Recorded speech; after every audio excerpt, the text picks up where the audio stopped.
All right, hello pre-calc. We are going to be doing our warm-up today, and then I know 2.1 homework is due. I will just check that off on Wednesday.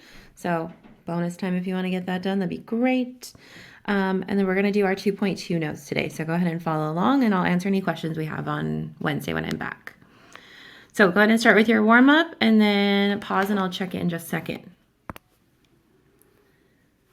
All right, so for geometric sequence, a bunch of data is shown and they give you the terms.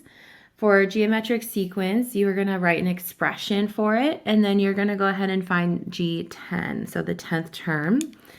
So you can start this a couple different ways. I would just pick any 2 points to start with. So I'm going to pick G1. First term is 4, and then I'm going to pick a second term. So again, pick any 2. I'm going to pick the second one because it's on a nice whole number here. G2 is 2. So from here, you need to find your R value. So remember when we do our basic formula, Gn and Gk are just any 2 terms times R to the n minus k. When we do n minus k, make sure we use our larger term number as the n value so we're not getting any negative exponents. So this would be my n, and this would be my k, Gn, and Gk. I'm going to plug that in to solve for R. 2 equals 4 times R's are unknown to the 2 minus 1. All right, I'm going to divide by 4. We get 1/2 equals R to the first power, so just R is 1/2, which is nice. Once you have that, I'm going to write an equation for an expression for that rule. This is where your rule might look a little different. You just need to pick one term to write your rule with. I'm going to use the first term to write the rule. So Gn equals 4 times the ratio we found, 1/2. And then it's going to be n minus 1 because I used that first term. From here to find G10, the 10th term, you're going to plug in 10 for n. And you should get 1 over 128. Right? Get comfortable leaving things as fractions, okay? All right, moving on to our actual lesson today. This is going to build off lesson 2.1 where we did our arithmetic and geometric sequences because we talked about how they relate to linear functions and geometric functions. They're going to look very similar. One's just continuous and one is not. So for linear functions versus arithmetic, if we think of a linear function, we use the equation for slope-intercept, b plus mx, or mx plus b. That initial value is a0, or that b value, your y-intercept. Constant rate of change, looking at the arithmetic and the linear function, constant rate of change is either d, our common difference, or in the case of linear functions, your m, your slope. Okay. When we don't start with the initial value, when we start with any term, that's going to relate our arithmetic sequence to our point-slope form of a linear function. So point-slope form ends up looking like f of x equals y1 plus m times x minus x1. So that's going to look very similar to that. The more known point-slope formulas where we have the y to the other side, so y minus y1 equals m minus x1. But for making it look like our arithmetic, we're going to move that y1 over, okay? So the point x1, y1 is the same as using any term, the k and the ak value for our arithmetic sequence, because when we just plug in any point, we plug it into x1, y1, okay? So for exponential, it's also very similar to our geometric sequence. So for f of x, if we did a exponential function, we'd have a b to the x power. And in this case, the r is your b, right? That's your common ratio that b relate. Similarly, when we do our not starting with our initial value, it's going to look very similar to our geometric as well. We end up with that y1 times r to the x minus x1. And then just like the arithmetic, x1, y1 is just our k and gk, any term on our sequence. Okay. So kind of relating those.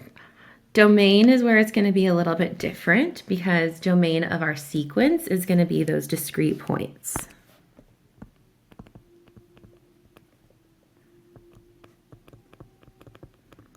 So it's not continuous. But for an actual exponential, our domain is going to be all real numbers, or you can write it with interval notation, negative infinity to infinity. So it is continuous, it's connecting all the things. Okay. All right. A little bit more notes before we try some stuff. Linear function and exponential functions can both be expressed analytically in terms of that initial value and a constant involved with the change. So either our common difference or our common ratio. There's a difference between them. So linear functions are based off addition or us adding a negative, and exponential functions are based off that multiplication. So how we can recognize this change with the outputs. So if we have equal length input values, so remember over equal length input values, intervals, if the output values of a function change a certain way, we can kind of tell. So if it changes at a constant rate,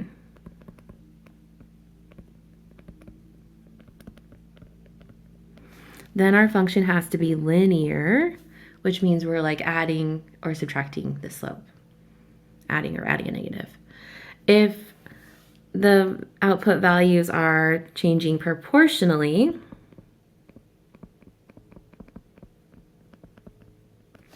then our function is going to be exponential, where we're multiplying by the ratio each time to get our next term.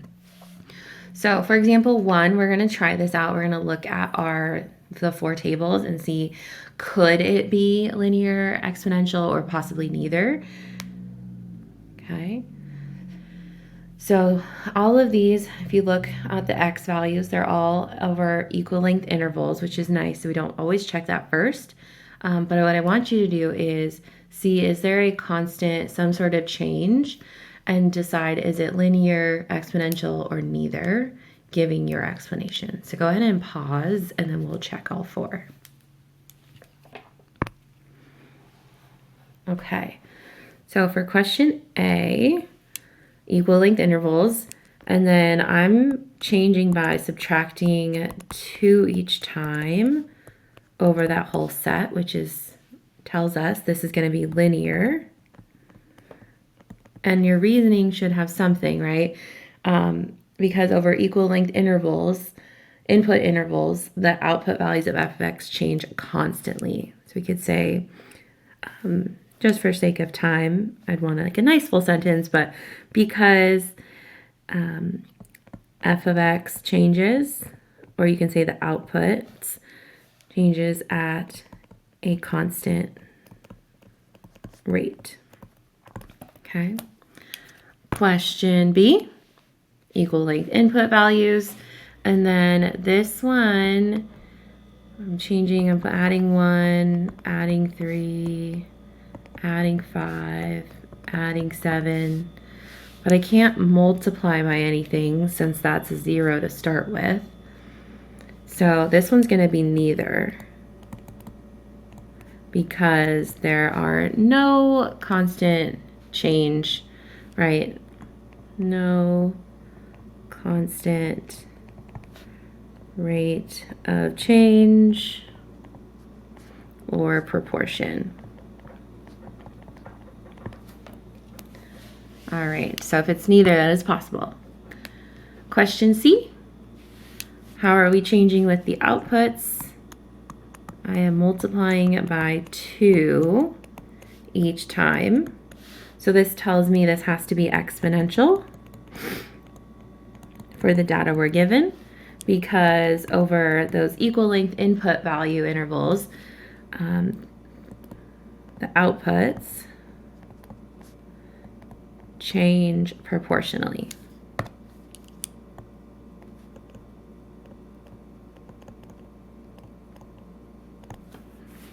All right, and then last one, D. So we are multiplying by 1/2 each time to get our next one. So that tells us this could be exponential. Same reason as before, right? Over those equal length input value intervals, the outputs values are changing proportionally.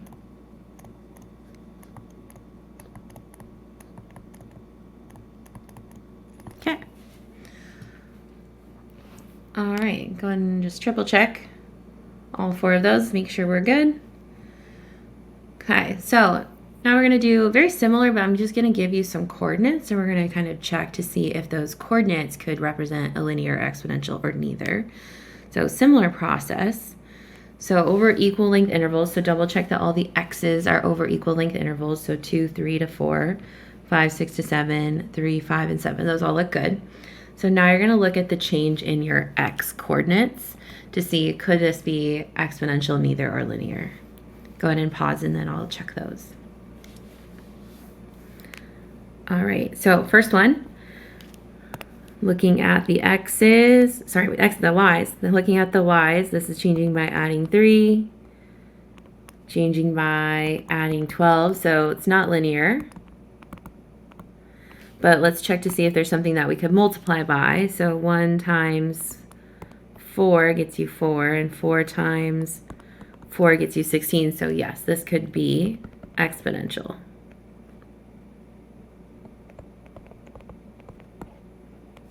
All right, similar process for the second one.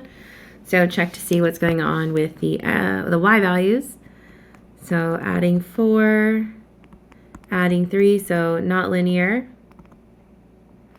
And then we'll check to see if we can multiply by something.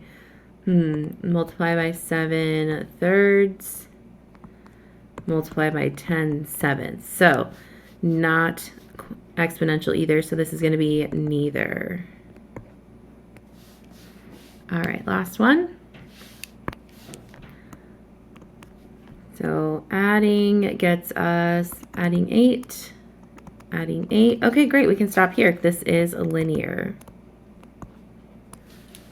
All right, double check anything from example 2. All right, so the next couple examples we're going to get into are some more story problems, kind of in a sense, more word problems. So for example 3, if we know a function is going to be linear exponential for sequences that we would say arithmetic or geometric, and we're only going to need those 2 distinct values to write an equation or a rule for the function or sequence. So just like we did with 2.1, if I gave you like the 3rd term and the 8th term, we could use that to find our common difference or common ratio and write our equation. So for question A, it's known that it's a linear function and it goes through those points. So what we could do is find the slope, and then we could use that to write the equation. And you can write it in that point slope form. F of x y1 plus m times x minus 1 from the top of our notes. Okay. Go ahead and try A, and then we'll check.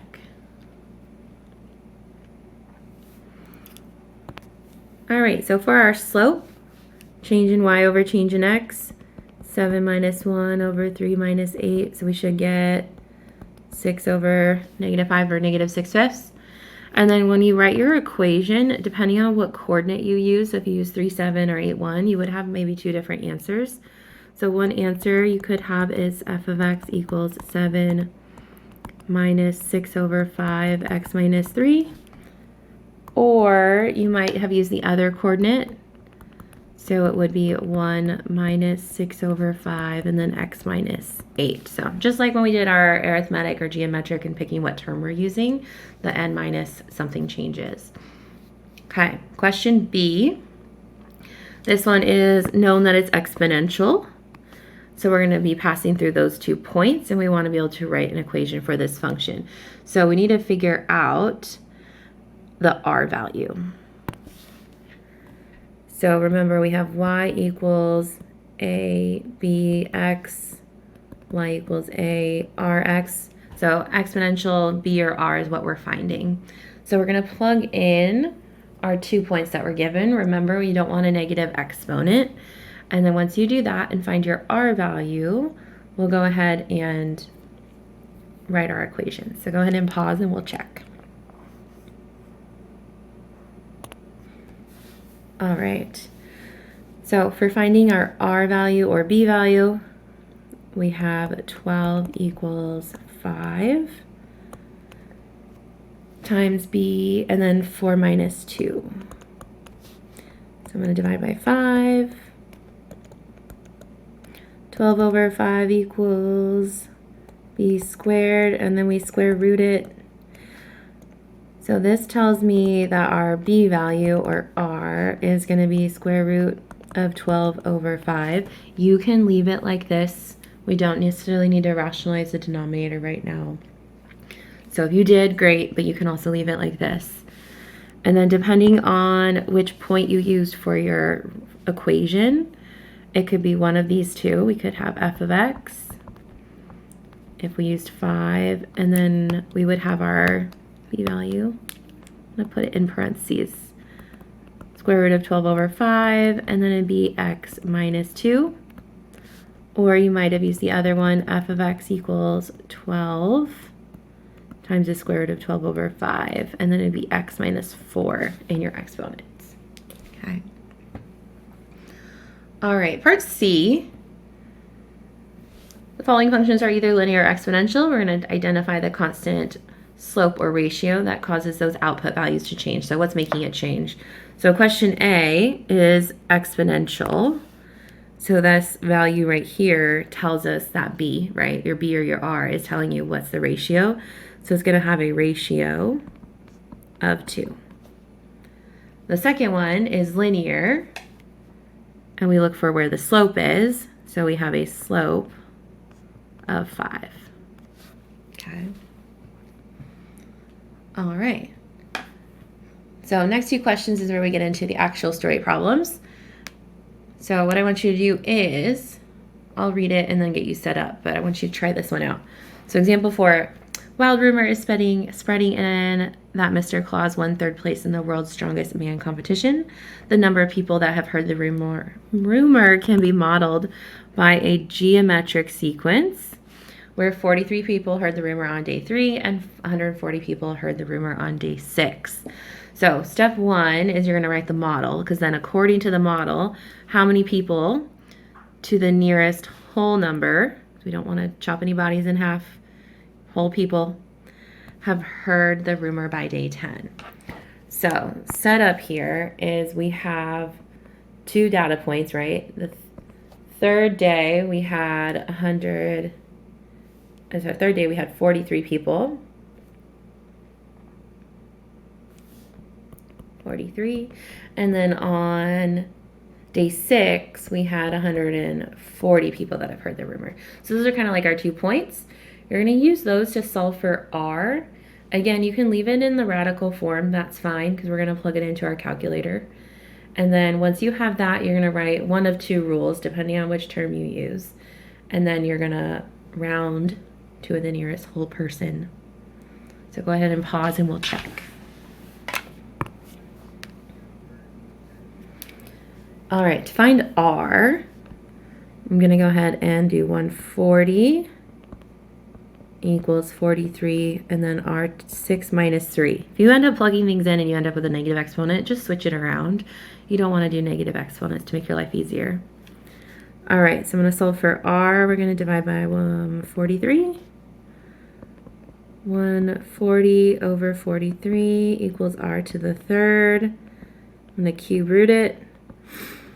Like I said, you can just leave it like this, cube root of 140 over 43, because we're going to plug it into our equation. So depending on what point you used, I'm going to use this one to write my rule, but you could have used the other one to write the rule. So P of n equals 43 times the ratio we found, cube root of 140 over 43. And this is going to be to the n minus 3. So that would be the rule. Again, you could have used the 6 and the 140. And then the second part of this is it wants to know how many people on the 10th day. So we're going to plug in 10 for n. So careful with your calculator. Parentheses are your friend. Remember, our cube root button is, if you're using your graphing calculator, it's under that math button over there on the left-hand side. When you plug this in, you should get 675 and then some decimals. I'm just going to put a couple up here. 5, 7, 6. And we are not in the business of cutting up any people, so we're going to round to the nearest whole person. So there would be about 676 people to hear the rumor on day 10. Okay. Double check your answers there.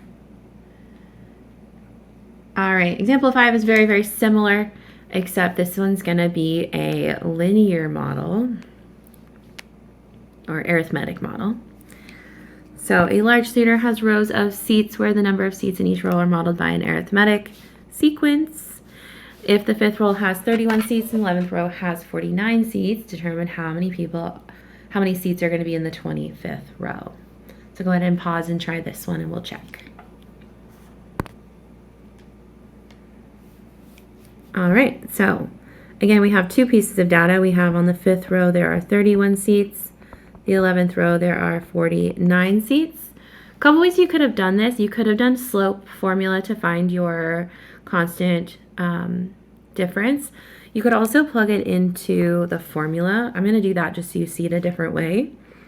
We could do 49 equals 31 plus our common difference times 11 minus 5. I'll subtract 31, and you would solve for your common difference this way. So we get 18, distribute, so we get 11. So it's what's 11 minus 5? 6. Divide by 6, and 3 should be your common difference. All right, and depending on which point you use to write your formula, either one would be right. I'm just going to use this one. So S of n, just seats of number of seats, equals 31 plus 3 times n minus 5. And that would be your rule for this scenario.